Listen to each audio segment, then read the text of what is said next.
সম্মানিত ভিউয়ার্স, আমরা এই বাংলাদেশে প্রায় 20 কোটি লোক বসবাস করি।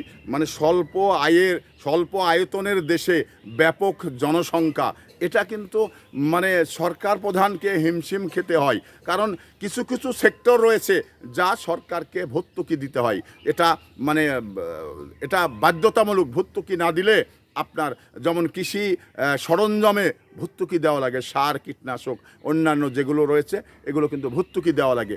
আপনার অন্যান্য যে মালগুলো, প্রায় মালগুলো কিন্তু ভর্তুকি দেওয়া লাগে। কেন দেওয়া লাগে? মানে রাষ্ট্রের দাম নিয়ন্ত্রণ করার ক্ষেত্রে ভর্তুকি দেওয়া লাগে।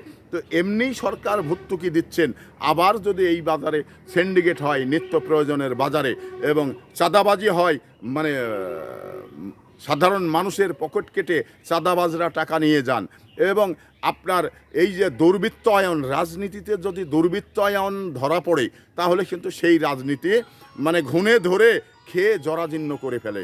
তো এই ঘুণে ধরা জরাজীর্ণ সমাজ আমরা আর চাই না।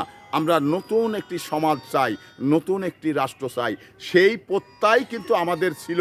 আমরা এই 24-এর গণ অভ্যর্থনে এটাই কিন্তু আমাদের শর্ত ছিল যে আমরা এই ঘুণে ধরা বনেদে সমাজ বদলিয়ে নতুন একটি সমাজ করব, এটাই তো আমাদের উদ্দেশ্য ছিল। তাহলে এই সমাজে, এই রাষ্ট্রে কেন থাকবে চাঁদাবাজ, কেন থাকবে মানে দুর্বৃত্তায়ন, কেন থাকবে আপনার নিত্য প্রয়োজনের বাজারের সিন্ডিকেট?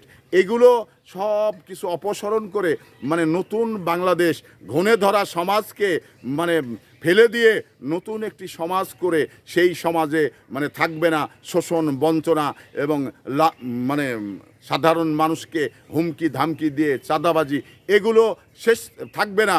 থাকবে মানে মানুষ দৈনন্দিন জীবনে তার মানে পেশাতে নিয়োজিত থেকে সে পেশার দায়িত্ব পালন করবে এবং সাধারণ মানুষ মানে স্বস্তিতে রাষ্ট্রে বসবাস করবে।